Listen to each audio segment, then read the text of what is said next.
continuamos en este capítulo de las Sagradas Escrituras y en esta mañana vamos a ver el párrafo 2 y el párrafo 3. Párrafo 2 y párrafo 3. En el primero vimos la necesidad de las Escrituras para salvación, para tener la verdad de manera escrita como fue el plan del Señor. Y en el párrafo 2 y 3 vamos a ver su identidad. Ya vamos a ver a qué nos referimos con su identidad. Entonces, vamos a ver primero el párrafo 2. Solamente lo vamos a leer. Después vamos a ver frente a qué controversia es que este párrafo 2 y este párrafo 3 fue redactado, a qué controversia, a qué se le está dando respuesta. Y después iremos al párrafo 3. Entonces, párrafo 2 y párrafo 3 de nuestra confesión de fe, del capítulo Sagradas Escrituras, su identidad. Vamos entonces a leer el párrafo 2. El párrafo 2 dice lo siguiente: bajo el nombre de Sagradas Escrituras o palabra de Dios escrita, están incluidos todos los libros del Antiguo y Nuevo Testamento que son. Y viene el listado de los libros del Antiguo y del Nuevo Testamento: Génesis, Éxodo, Levítico, Números, Deuteronomio, Josué, Jueces, Ruth, Primero de Samuel, Segundo de Samuel, Primero de Reyes, Segundo de Reyes, Primera de Crónicas, Segundo de Crónicas, Esdras, Nehemías, Esther, Job, Salmos, Proverbios, Eclesiastés, Cantares, Isaías, Jeremías, Lamentaciones, Ezequiel, Daniel, Oseas, Joel, Amós, Abdías, Jonás, Miqueas, Nahum, Habacuc, Sofonías, Ageo, Zacarías y Malaquías. Y continúa diciendo: Nuevo Testamento, Mateo, Marcos, Lucas, Juan, los evangelios, Hechos, Romanos, Primera de Corintios, Segunda de Corintios, Gálatas, Efesios, Filipenses, Colosenses, Primera de Tesalonicenses, Segunda de Tesalonicenses, Primera de Timoteo, Segunda de Timoteo, Tito, Filemón, Hebreos, Santiago, Primera de Pedro, Segunda de Pedro, Primera de Juan, Segunda de Juan, Tercera de Juan, Judas y Apocalipsis. Y dice, termina el párrafo diciendo: todos ellos fueron dados por inspiración de Dios para ser la regla de fe y de vida. Para ser la regla de fe y de vida. Ahora, ustedes saben que la confesión de fe no solamente tiene doctrinas fundamentales que nosotros usamos para edificación de la iglesia, sino que nosotros tenemos que, cuando estamos estudiando, ver que esta confesión de fe, las confesiones de fe fueron hechas en medio de la controversia en el siglo XVI con la iglesia de Roma y cómo se había desviado de la palabra del Señor. Así que con la confesión de fe se da respuesta a una contraparte de una mala enseñanza de la iglesia de Roma. Eso es lo que nosotros vemos en la confesión de fe y tenemos que tenerlo siempre bien presente. Voy a repetir este pantallazo que el pastor Pablo Andrés ha repasado en las clases anteriores. La confesión de fe bautista de Londres y la de Westminster y muchos de los credos y de las confesiones surgen en medio del fuego de las controversias teológicas. Ahora, este capítulo número 1 de las Sagradas Escrituras tiene el propósito de contradecir los dogmas católicos que señalaron con respecto a las Escrituras, que declararon como dogmas. Así que cada uno de los 10 párrafos que contiene este capítulo de las Sagradas Escrituras da respuesta, da claridad, controvierte, contradice lo que la Iglesia Católica afirmaba con respecto a las Escrituras. También dentro de ellos, aunque en su mayoría es dando respuesta a la Iglesia de Roma en sus malas enseñanzas frente a las Escrituras, también 2 párrafos por lo menos contradicen las posiciones más de algunos radicales anabautistas que tenían con respecto a la palabra del Señor, especialmente muy parecido al carismatismo, revelaciones directas, don de profecía. Entonces, 2 de estos párrafos contradicen a los anabautistas. Es importante tener esto presente Porque aunque en la confesión de fe nosotros vemos un orden como en una teología sistemática, doctrina de las Escrituras, doctrina de Dios, y uno ve más o menos ese orden, los que han estado haciendo la teología sistemática ven ese orden allí. Allí tiene ese orden, pero tenemos que tener en mente que da respuesta a enseñanzas de la Iglesia Católica Romana y de este grupo erradas, apartadas de las Escrituras, y en la controversia se da respuesta a ellos. Ahora, este primer párrafo donde dice qué es la Biblia y cuáles son los libros de la Biblia, con respecto a qué controversia, cuál era la controversia, es directamente en cuanto a qué es la palabra de Dios, qué es la Biblia. ¿Cómo pueden saber las personas qué es de la Biblia y qué no es de la Biblia? Entonces, ¿cómo nosotros sabemos que la Biblia es la palabra de Dios? ¿Cómo sabemos nosotros que la Biblia es la palabra de Dios? El pastor Julián estará en la próxima clase mostrando que la Biblia tiene autoridad porque es la palabra de Dios y ella da testimonio de sí mismo, y una serie de elementos que nos muestran que la Biblia es la palabra de Dios y por lo tanto es autoritativa. Pero en esta pregunta nos vamos a enfocar, bueno, ¿qué sabemos que hace parte de la Biblia y que no hace parte de la Biblia? ¿Qué decía la iglesia romana y qué dice la iglesia romana? La iglesia de Roma afirma lo siguiente: el pueblo es incompetente para saberlo y que solo por el testimonio de la iglesia la gente puede saberlo, entendiendo iglesia como la institución jerárquica. En otras palabras, la iglesia de Roma dice esto: miren, la gente no está capacitada para identificar lo que es la palabra del Señor, es incompetente para saberlo. Solamente la iglesia, en el sentido del orden jerárquico, el magisterio, solamente ellos tienen la capacidad de decirle al pueblo qué es palabra de Dios y qué no es palabra de Dios. Es por esto que el Catecismo de Baltimore, en la pregunta 1327, que es un catecismo de la iglesia romana, dice lo siguiente: es solo por medio de la tradición preservada en la iglesia católica que podemos saber cuáles de las escrituras de los tiempos pasados son inspiradas y cuáles no. Este es el punto. Entonces, frente al párrafo que vamos a ver, da respuesta. La iglesia católica romana decía en su jerarquía, ellos como iglesia, como organización jerárquica, dicen: miren, la gente no puede distinguir qué es palabra de Dios y qué no es palabra de Dios, así que somos nosotros los que determinamos y definimos qué es realmente palabra de Dios. Francis J. Ripley, que es un teólogo y sacerdote romano, ya murió hace unos 20 años, afirma en su libro Esta es la fe, teología católica, lo siguiente: las escrituras necesitan una garantía de autenticidad. Solo la iglesia, como institución jerárquica, les puede dar esa garantía. Sin la iglesia no puede existir. O sea, esto es una cosa terrible. En otras palabras, si la iglesia no da su señalamiento de qué es palabra de Dios, básicamente no puede haber una seguridad de que es palabra de Dios. Ahora, yo no sé si ustedes lo están notando, pero ¿qué es lo que está, y esto lo vamos a ver al final, qué es lo que está haciendo allí la iglesia de Roma? La iglesia de Roma se está poniendo como autoridad por encima de las escrituras para definir lo que es la escritura, y de ninguna manera. Eso precisamente en la clase de hoy y en la clase del próximo domingo va a quedar desvirtuado y vamos a ver que no hay autoridad por encima de las escrituras. Es la bendita palabra de Dios, es la autoridad y ella da testimonio de sí mismo y nosotros podemos identificar lo que es la palabra del Señor. Ese será el tema de la próxima clase.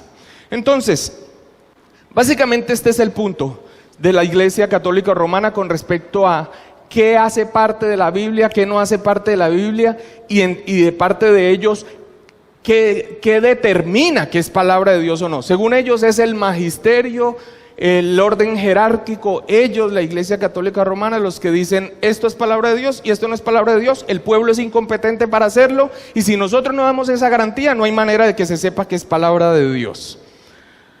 Es competencia de la Iglesia determinar, ojo con estas expresiones que están dentro de los documentos de fe de esta Iglesia romana.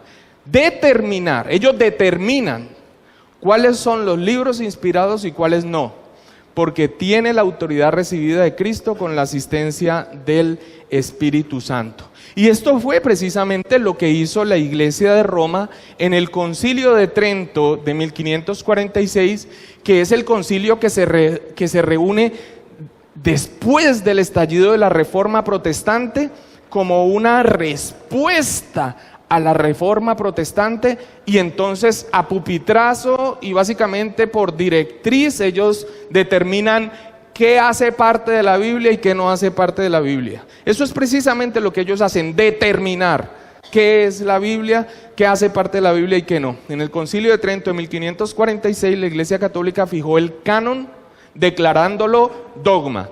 Ellos lo determinan, dice qué es y lo declaran un dogma, o sea, algo que no tiene ninguna discusión, así lo definió la Iglesia. Por eso, en los párrafos que vamos a desarrollar a continuación, vamos a ver la respuesta a la controversia que se planteó frente a la infamia, a la temeridad de la Iglesia de Roma, que decía solo a través de su testimonio las personas podían saber que la Biblia es la palabra de Dios, porque el pueblo es incompetente para saberlo, es incompetente para saberlo. Entonces, esto se va a responder o se le va a dar respuesta a esta temeridad de la Iglesia de Roma en el párrafo 2 y 3, que es el que vamos a ver hoy, en su identidad. Y en el párrafo 4 y 5, que estará dictando el pastor Julián, su autoridad. Entonces, los dos que tenemos son muy sencillos y dan respuesta como lo he estado mencionando. Vamos a ver entonces su identidad. Su identidad, el párrafo número 2 da su identidad, o sea, ¿qué es? ¿Cuál es la Biblia? ¿Qué son los libros que pertenecen a la Biblia? Lo hace positivamente o inclusivamente. Leámoslo una vez más, dice: bajo el nombre de Sagradas Escrituras o palabra de Dios escrita están incluidos todos los libros del Antiguo y Nuevo Testamento que son, y los nombra particularmente 66 en total, los que nosotros leímos al principio, y termina diciendo: todos ellos fueron dados por inspiración de Dios para hacer la regla de fe y de vida. Fueron dados por inspiración de Dios. Ahora ustedes dirán, ¿pero no están haciendo lo mismo? ¿No están definiendo? No, precisamente en la próxima clase, cuando estemos viendo la autoridad, entonces veremos cómo es que se identifica que son palabra de Dios. Aquí lo que están haciendo es iniciando, declarando con claridad cuáles son los libros de la Biblia, y después en el párrafo 4 y 5 van a dar toda la sustentación escritural con respecto a estos libros, aunque allí se logra ver, dados por inspiración de Dios, por inspiración de Dios. Entonces, en este párrafo 2 se afirma que en las dos grandes divisiones del Antiguo y Nuevo Testamento, cuyos libros hemos nombrado particularmente, está completo el canon de la Escritura. Completo el canon. Canon viene de una palabra hebrea y después una palabra griega que significa caña. Caña es una caña que la caña se utilizaba para medir, es una medida. Y finalmente eso terminó siendo lo que es la regla o el estándar para que algo sea. En otras palabras, cuando se habla de canon de las Escrituras, es el estándar, lo que es la Biblia. O sea, qué libros componen la Biblia. Entonces, este es el primer párrafo en donde se da el listado, una identidad que es definida positivamente. Ahora, ¿por qué estos? Repito, ¿y por qué estos libros? Ese es el sustento que se va a dar en la próxima clase. Aquí lo importante es que al mencionarlos y al leerlos, usted los confirme en la Biblia de uso común que tiene y pueda ver si allí están en su Biblia, o si usted de pronto ve unos libros adicionales y unas cosas raras, que es precisamente a lo que vamos nosotros a ir en la definición negativamente. O sea, aquí se dice, esta es la Biblia, mientras que en el párrafo 3 se da su identidad de manera negativa. Leamos entonces el párrafo 3. Dice, los libros comúnmente llamados apócrifos, no siendo de inspiración divina, no forman parte del canon o regla de la Escritura y por lo tanto no tienen autoridad para la iglesia de Dios, ni deben aceptarse ni usarse, excepto de la misma manera que otros escritos humanos. Muy bien, humanos. Entonces, aquí se está refiriendo a libros apócrifos. Recuerden que estamos en su identidad, su identidad. ¿Qué decía entonces la iglesia de Roma? El pueblo no puede identificar qué es la palabra de Dios, necesita una garantía de autenticidad, y esa garantía la damos nosotros, la institución jerárquica de la iglesia de Roma. Nosotros determinamos lo que es palabra de Dios y lo que no es palabra de Dios, a lo que la confesión de fe entonces responde diciendo, no, la palabra de Dios, y da un listado que comprende el canon del Antiguo Testamento y del Nuevo Testamento, inspirados por Dios y dados como norma de fe y de vida. Ahora, ¿qué son estos apócrifos? ¿Por qué se mencionan estos apócrifos? ¿Qué son estos libros comúnmente llamados apócrifos? Así empieza, y vamos a desglosar entonces el párrafo 3. Los libros comúnmente llamados apócrifos. ¿Cuáles son estos libros apócrifos? ¿A qué se está refiriendo con estos libros apócrifos? Ok, entonces, muchos de ustedes a veces se acercan cuando están empezando a llegar a la iglesia, o incluso algunos que tienen un tiempo, y dicen, pastor, ¿esta Biblia es buena o esta Biblia es mala? Y la respuesta que por lo general nosotros le damos es que todas las traducciones son muy buenas. Ya voy a poner allí una aclaración con respecto a esto. Todas las traducciones son muy buenas, excepto la traducción del Nuevo Mundo, creo que se llama así, que es la de los Testigos de Jehová, que básicamente es una traducción torcida, amañada, sin ningún tipo de aval de los eruditos que conocen los textos originales, el hebreo y el griego, y van a los manuscritos más antiguos y ven que lo que han hecho en esa traducción es básicamente torcer absolutamente todo, acomodándolo a sus doctrinas. Entonces decimos, con respecto a todas las otras Biblias que se traen, las Biblias tienen, esas son Biblias buenas, son traducciones que ayudan. Pero ahí hay un pero, en todo lo que pertenece a la Biblia, porque las Biblias que son de iniciativa de traducción de la Iglesia Católica Romana son Biblias que incluyen libros que se conocen como apócrifos. Por lo tanto, esos libros que están allí claramente no hacen parte de lo que es la palabra del Señor. Ahora, ¿de dónde surgen estos libros apócrifos? ¿De dónde surgen estos libros apócrifos? Entonces, cierro antes de responder esto el punto de, ¿esta Biblia es buena? Sí, es buena. Pero es una Biblia católica. En la traducción de lo que son los libros de la palabra del Señor, no hay problema, pero obviamente al incluir otros libros que no son inspirados, que no pertenecen a la Biblia, en el sentido de ser inspirados, pues esos libros obviamente no son autoritativos. Ahora, aquí pongo el asterisco.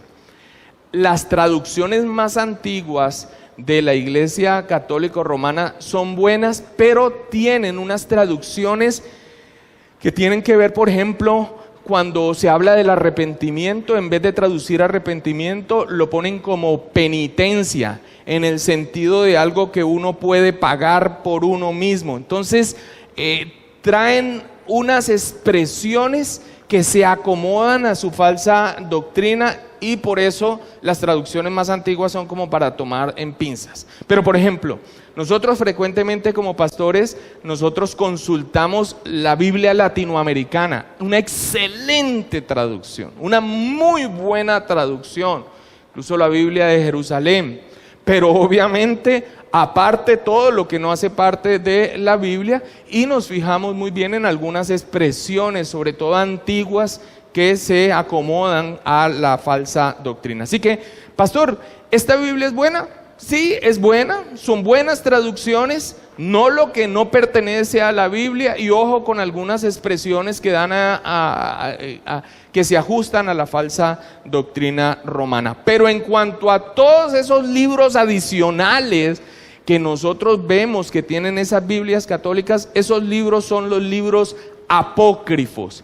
Ahora, ellos le cambiaron el nombre de libros apócrifos a libros deuterocanónicos, y ya voy a explicar este punto. Algunas Biblias lo tienen en un sector aparte y dice deuterocanónicos, y otras, y eso sí es gravísimo, pero es de acuerdo precisamente a lo que ellos determinaron, están incluidos en medio de todo lo demás. Por lo tanto, no hay manera de distinguirlos. Ok, ¿qué son los libros apócrifos? ¿Qué es la apócrifa? Apócrifa significa cosas ocultas.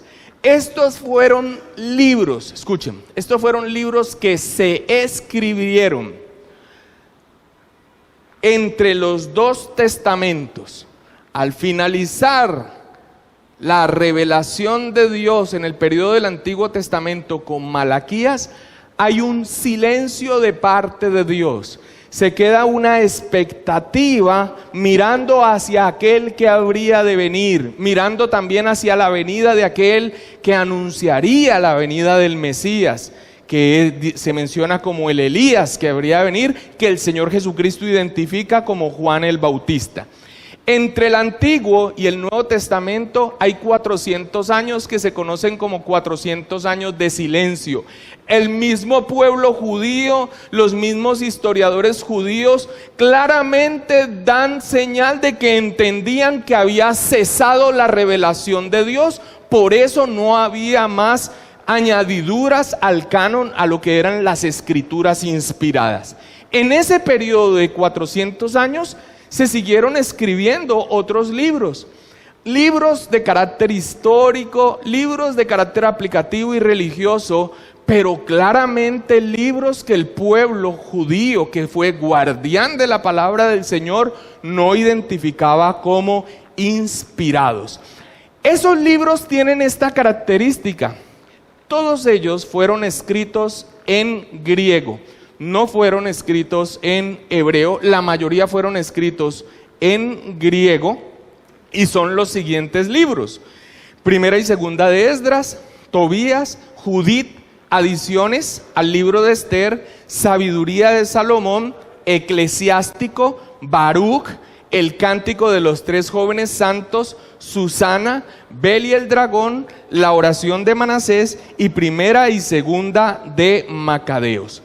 ¿Cuándo se escribieron estos libros? Se escribieron entre el Antiguo y el Nuevo Testamento, 400 años de silencio. El pueblo judío jamás lo identificó como inspirados, no eran palabra de Dios, tenían buenos datos en cuanto a la historia, tenían algunas cosas que tenían que ver con la práctica, pero no eran libros que el pueblo de Dios consideró como inspirados. Estos son los libros que la Iglesia de Roma, por determinación en el Concilio de Trento, añade y determina que son palabra de Dios, excepto Primera y Segunda de Esdras y la Oración de Manasés, que por cierto es una inconsecuencia, porque si añadieron toda la apócrifa, ¿por qué hicieron excepción con estos libros? Simplemente ellos dirían: porque nosotros somos los que determinamos que es palabra de Dios y que no es palabra de Dios. Entonces los libros comúnmente llamados apócrifos son estos que no son libros de inspiración. El pueblo judío jamás lo vio, y voy a seguir dando algunos argumentos en cuanto a que no son libros inspirados, que es precisamente lo que sigue: no siendo de inspiración divina, no siendo de inspiración divina. Hay incongruencias doctrinales e históricas en varios de estos libros. Usted en estos libros no encuentra la armonía que encontramos en la palabra del Señor, en los 66 libros que nosotros leímos y que en el párrafo 2 definen o dan ese listado claramente como los libros inspirados. Usted va a encontrar en estos libros errores históricos, errores geográficos y tremendas incongruencias doctrinales, cosas que nosotros no encontramos en la Biblia, en la palabra inspirada de Dios, los 66 libros que componen la Biblia. Por ejemplo, Judith y Tobías contienen errores históricos, cronológicos, geográficos. Estos libros, por ejemplo, justifican la falsedad y el engaño como una manera para llegar a los fines y hacen que la salvación dependa de obra de mérito. Eclesiástico y Sabiduría de Salomón inculcan una moralidad basada en la conveniencia. O sea, yo me comporto moralmente de acuerdo a si me conviene o a no me conviene. Sabiduría enseña la creación del mundo, por ejemplo, con materia preexistente. Sabiduría 11:17 dice: tu mano omnipotente que de la materia sin forma creó el mundo.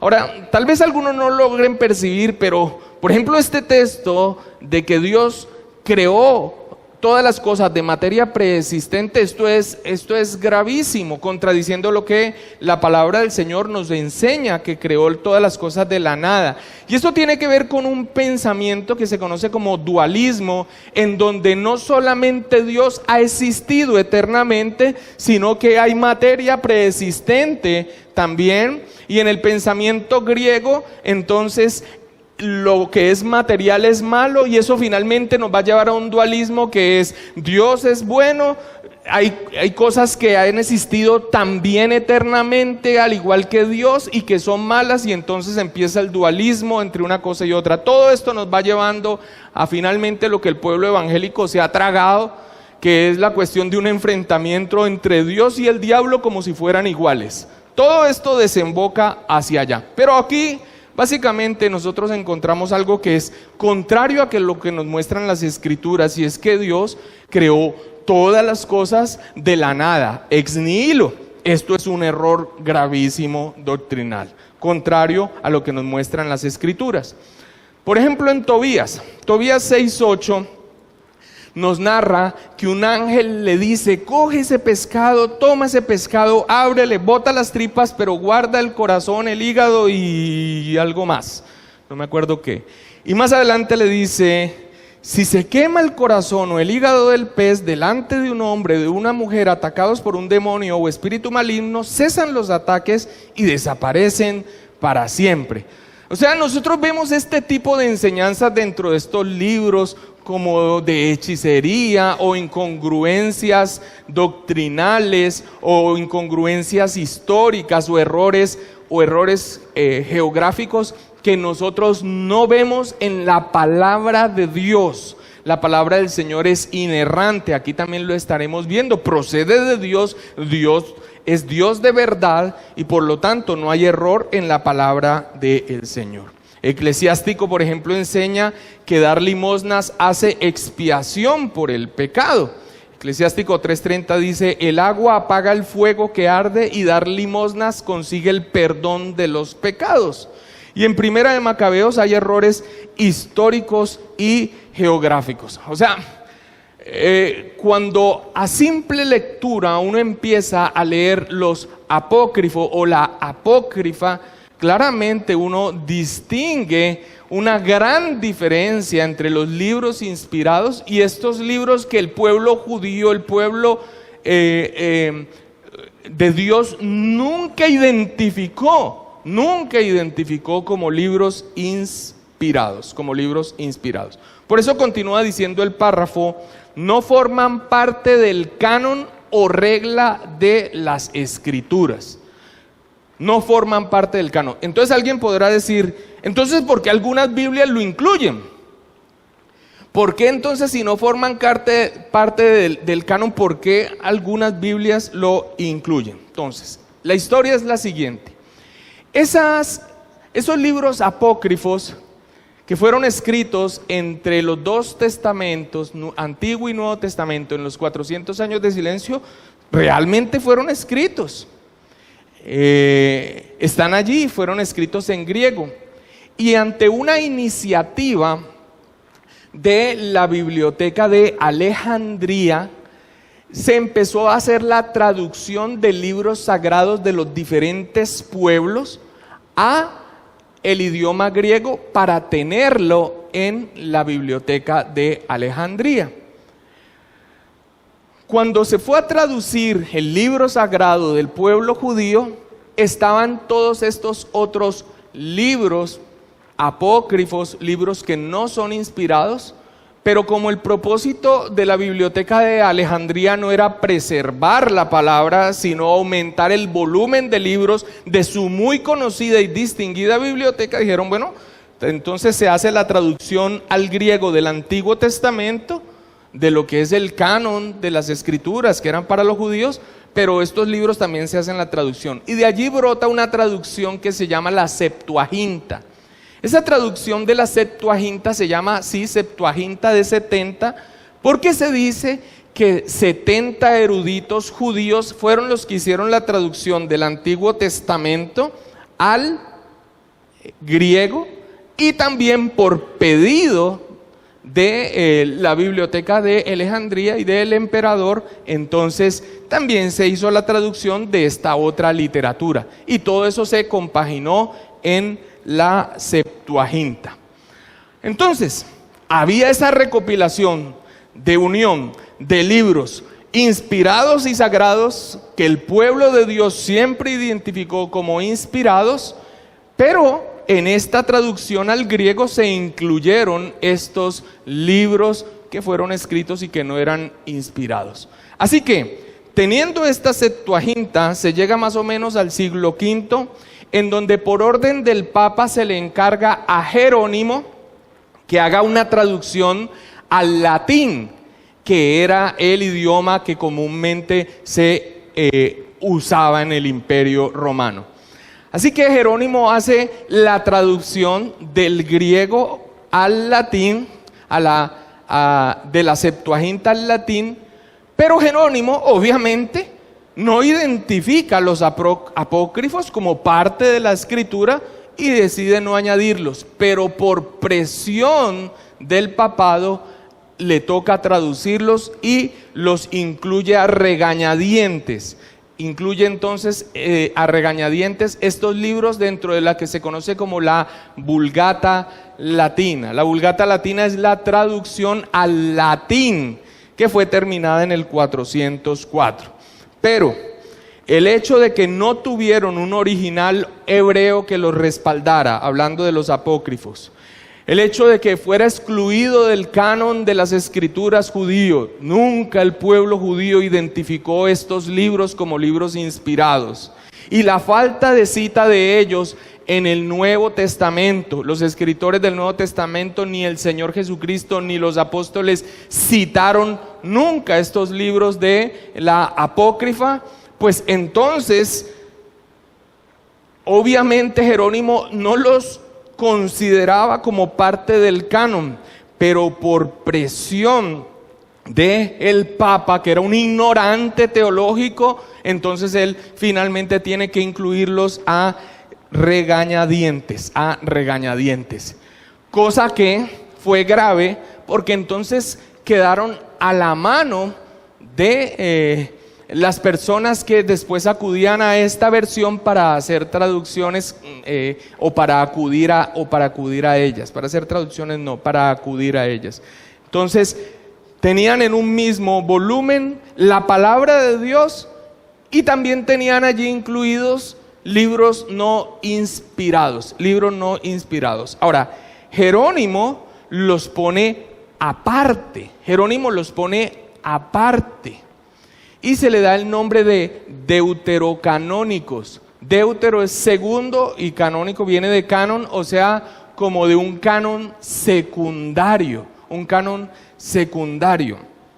Por eso estos libros están relacionados y tan pegados por existencia y por permanencia frente a la palabra del Señor, por esta situación histórica. Jerónimo, el gran erudito y traductor de la Vulgata latina, rechazó los apócrifos como parte de la Escritura. Sin embargo, debido a la presión de Roma, realizó una rápida traducción de los mismos. Este es otro detalle, la traducción que se logra de ver que él hace de la palabra de Dios frente a los que hace estos libros. Los que conocen del idioma muestran que es una traducción como despreocupada y que la hace simplemente como una petición que se le hizo, una presión que se hizo para que lo hiciera. Entonces, esta es la situación histórica de estos libros apócrifos. Ahora, lo grave viene cuando en el Concilio de Trento, que es la reunión de los jerarcas de la Iglesia católico romana o romana, frente a lo que acababa de suceder, que es la Reforma protestante. En este Concilio de Trento, la Iglesia católico romana oficialmente declara que los apócrifos son parte del canon. ¿Y por qué lo hacen? Lo hacen como una reacción contra el movimiento reformador. Porque claramente los reformadores, el pueblo de Dios, identifica claramente en lo que en la historia se sabía que estos libros son apreciados por la Iglesia de carácter histórico, por su riqueza literaria como tal, pero nunca los consideró como inspirados. Es por esto entonces que los reformadores no los incluyen como palabra del Señor, con sus incongruencias, con sus errores doctrinales. Nunca fueron citados ni una sola vez por los escritores del Nuevo Testamento, ni por el Señor Jesucristo, así que claramente no son palabra del Señor. Y la Iglesia romana reacciona contra este deseo de los reformadores, de la Reforma protestante, de ir a la sola Escritura, en donde simplemente como una determinación de un concilio lo declara apócrifo como parte, declara los apócrifos como parte del canon y lo declara dogma. Esto es así y esto es así. ¿Y por qué? Porque son ellos los que tienen la autoridad para hacerlo. El pueblo es incompetente para identificar la palabra del Señor. Nosotros somos los que damos la garantía de lo que es parte de la palabra del Señor y no. Ahora, por otro lado lo hacen con una intención también que estaba allí presente, y es que los libros de la apócrifa contenían respaldo para muchas de las enseñanzas católicas romanas falsas: la oración por los muertos, la justificación por la fe más las obras y no la fe sola. Entonces encontraban de muchos de estos libros algo de apoyo a sus falsas doctrinas, y por eso en el Concilio de Trento los declaran como parte del canon de las Escrituras. Y allí es donde de alguna manera se cambia ese nombre, como siempre se conoció como apócrifos o como cosa oculta, a un nombre un poco más aceptable: deuterocanónico, o del segundo canon, o añadidos posteriormente al canon. ¿Qué es entonces lo que hace la Iglesia de Roma al incluir estos libros en el canon por determinación que ellos toman en un concilio? Básicamente lo que hicieron fue declarar que la Iglesia tiene autoridad, y cuando hablo de Iglesia en el sentido de la Iglesia romana, es la institución jerárquica. Tiene autoridad sobre la Escritura. Ellos son los que definen qué es Escritura. Y obviamente eso es ponerse por encima de la palabra de Dios. Eso es acudir a una entidad que tiene que ser superior para validar algo. Y esto es lo que ellos hacen: se ponen por encima de la palabra de Dios, determinando qué es y qué no es. Ahora, insisto, tal vez se venga la pregunta y se diga: bueno, ¿y eso no fue también lo que hicieron los reformadores cuando entonces dan el listado de los libros, identifican? No. para nada, en lo absoluto. Eso es lo que se va a dar en la próxima clase, cuando nosotros vemos que la misma Biblia es la que da testimonio de sí misma. Y es a través de ella que nosotros podemos ver qué es realmente la palabra del Señor.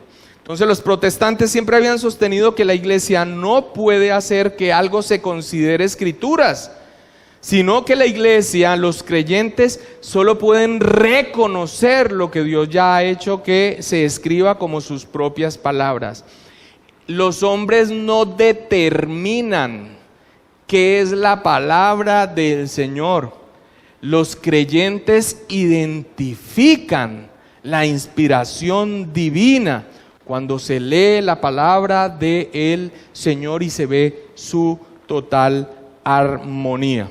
Así que, y antes de esto, lo que hace la iglesia de Roma al ponerse por autoridad encima es una cuestión temeraria, ponerse por encima de la palabra del Señor.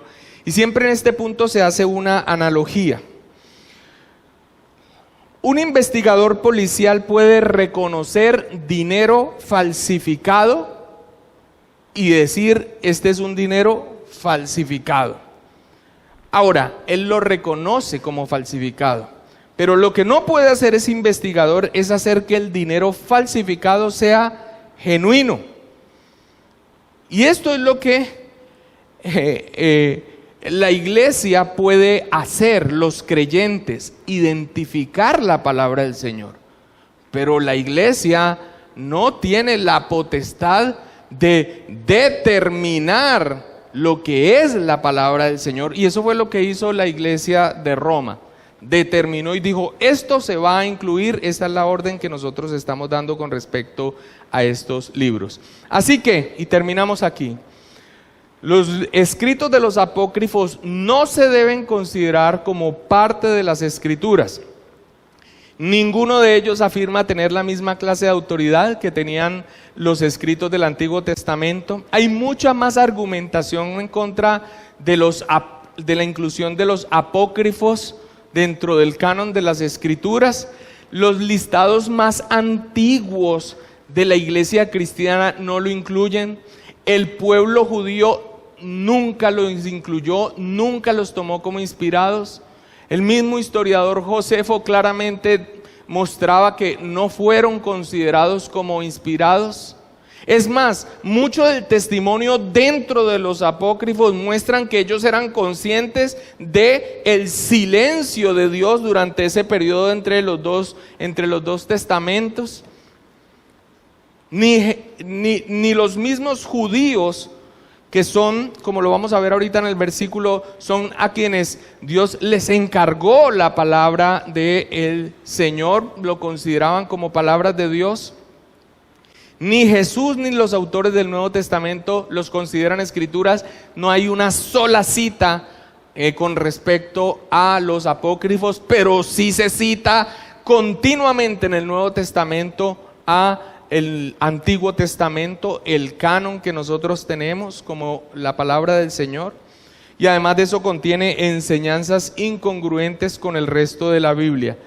Por lo tanto, y termina diciendo el párrafo, no tienen autoridad para la iglesia de Dios, ni deben aceptarse ni usarse, excepto de la misma manera que otros escritos humanos.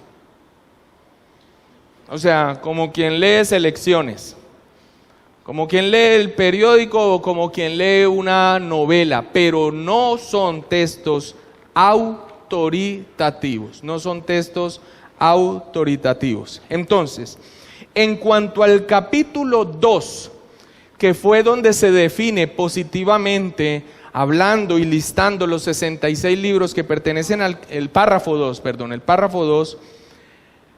la confesión de fe da 3 versículos. Segunda de Timoteo 3:16, que dice, toda la escritura es inspirada por Dios.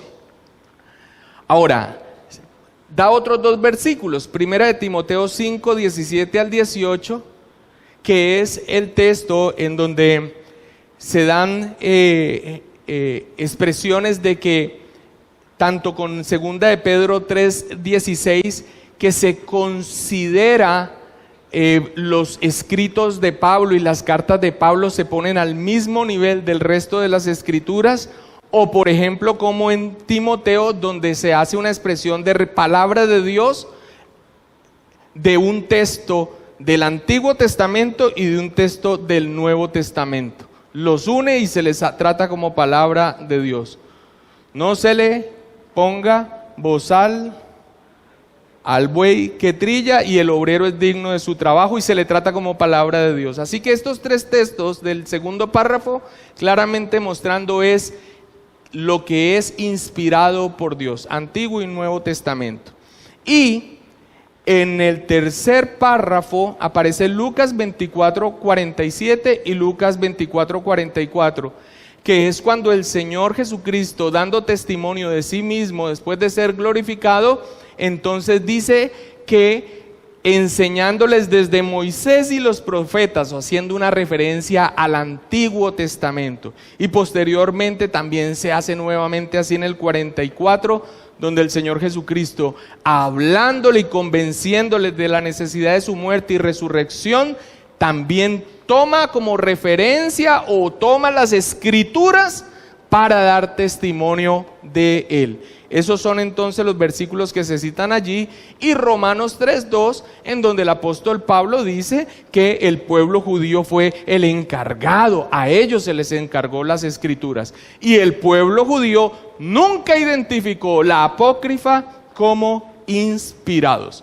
Párrafo 2 y párrafo 3, identidad. En el párrafo 2, ¿cuáles son los libros de la Biblia? Y en el párrafo 3, la negativa a la inclusión de la apócrifa, como mal hizo y temerariamente hizo la iglesia de Roma de determinar en un concilio lo que el pueblo de Dios nunca identificó como palabra de Dios.